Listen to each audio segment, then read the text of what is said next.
Hello traders, this is John Kicklighter, Chief Strategist for DailyFX.com, here with a Forex strategy video in which we're going to talk about drawing proper trend lines. Now this is not a basic course on picking troughs and peaks and establishing a straight line. We're going to talk about what really makes a trend line meaningful and how it can play out, whether it be a hold and reversal or whether it be a breakthrough. All right. The most important thing about a trend line is that it actually speaks to a large set of traders. Many people recognize it, many people are reacting to it, because that is how it actually develops itself. All right. Now, this is a common question I get oftentimes, and some people ask questions related to it, not knowing that they are actually referencing a similar situation. So what I want to do is look at these trend lines in context of very important levels that we currently have in the markets that will be facing us when we open up for trade on Monday. We'll start off our conversation here with the dollar-yen. Now, for those that have been watching the videos, you know that I've been watching this dollar-yen pattern for quite some time, and clearly, it has some significant weight. We had a very significant run-up beginning in September of last year, or a little bit earlier, and it had peaked around May of this year. All right. Now, since then, we've had a consolidation pattern, a nice rising trend line here as a floor, and a series of tops, which has progressively altered its bearings. Now, you could also say, what about this trend line that we had from the peak here? And we've had multiple breaks on the way without follow-through, nor did it necessarily stand up too much in the way of reversal. All right. This is why we have to be very cognizant of the influence of trend lines. Now, the trend line itself that we are currently looking at was also kind of a false portent for traders that were simply looking for the technical level to hold up or break down. I know a number of people were looking at this pair and saw the slip that we had below 97 and presumed that that would be an immediate breakdown, that we would have tremendous follow through, unwinding the significant pressures that have been building in this technical pattern. That was not the case, however. As you saw through the end of the trading session, we moved right back up into this congestion. Now, why was the market unable to make something of that very substantial trend line break? All right. Now, some might question the influence of the trend line itself. I think that it carries some very substantial weight, and I don't think that the false break that we had necessarily undermines its influence going forward. The important thing to understand about trend lines is that they cannot work all by themselves. You have to incorporate them into the bigger picture of technicals, but also of fundamentals. Now, given the importance of this level, right, looking at the influence of this trend line over the past, really this trend line has been developing since the beginning of the year, a break to the downside would be a very substantial move for this market. It would suggest that we are making very significant strides towards a much deeper change in momentum. In other words, we would be looking at a very sizable potential bear trend. All right? But we were heading into the final 24 hours of the trading week. We did not have much in the way of key event risk. All right? We certainly did have some data on the docket. We had the Japanese Cabinet Office economic report and the CPI figures, of course. Notable, but not necessarily major market movers, nor was the U.S. data for that matter.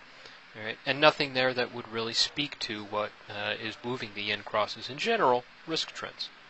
So seeing a move up to that trend line and potentially breaking down does not necessarily mean that you're going to have the follow-through. I say this probably far too frequently, but it's not the breakout that matters, it's the follow-through. That's where the trade is. Seeing a market move into follow-through, whether it be a breakdown or whether it be a reversal. And we simply did not have the momentum into the final trading hours of the week to really put forward a move of that magnitude.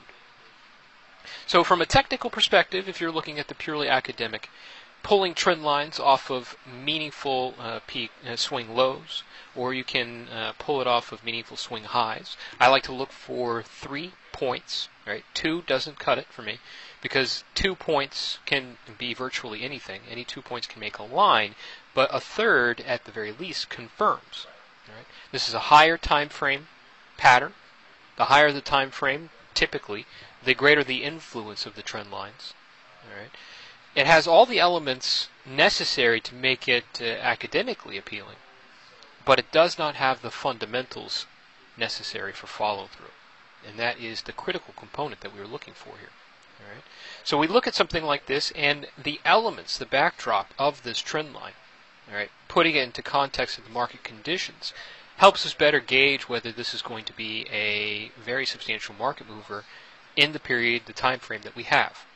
Now, going into next week, we definitely have a lot more event risk on the docket. We have the FOMC rate decision on Wednesday. We have the Japanese central bank's policy decision on Thursday, Friday. That's a big round of event risk. But realistically speaking, you have to be very careful, because in the lead up to that, we might not see a big move from this pair.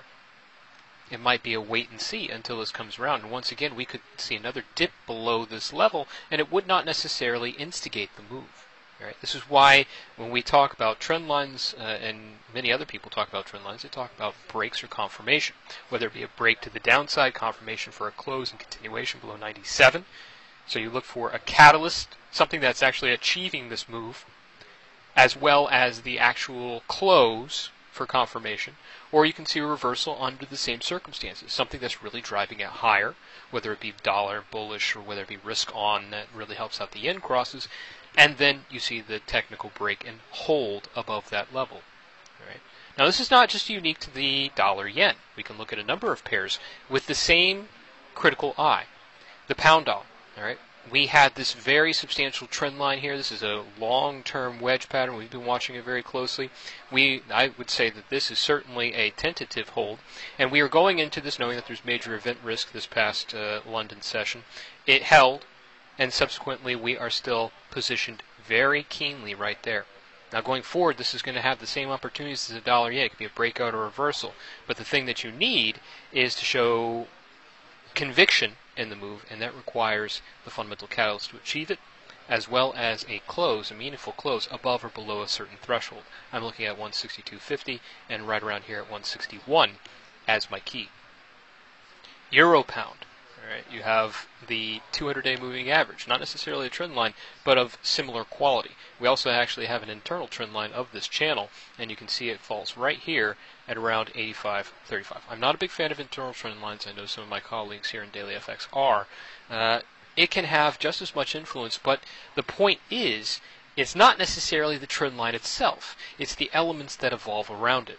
Not only do we have a fundamental consideration here, the euro's health, and we do have a lot of event risk next week for the euro and the pound's health, but it's also about the other factors. Look at this. We have a 50% fib of this move here. We have the 200-day moving average, and we also have a nice range element, all right, this long-term internal trend line. So you can add all those factors together alongside this doji candle, and it speaks better to the conditions that we have with that individual trend line. We can even take it to something higher in terms of just looking at the dollar itself.